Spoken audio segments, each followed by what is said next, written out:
Welcome to the Learning Pines YouTube. We hope this video helps. You begin by gathering what matters: the Oscar character model, its textures, and the project unit settings. Import the FBX or GLTF into your engine so geometry and bones arrive intact. This prevents scale and bind issues later.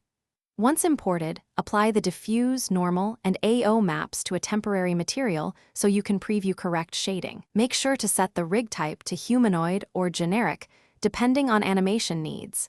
This choice determines retargeting and control. Now you refine the rig so Oscar moves predictably.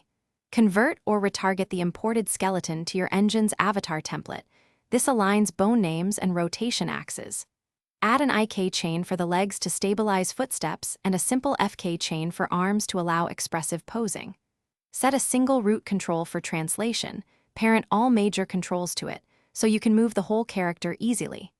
Once done, save a zero pose or bind pose. It's your rollback if animations break. Finish by creating and testing key animation clips: walk, idle, and a short talk or gesture.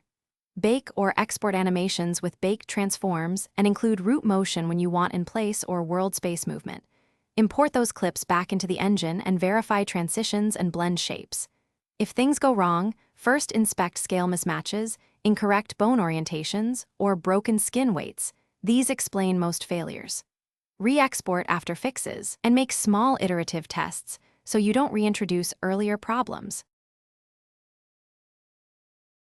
Thanks for watching. Consider subscribing if we helped you.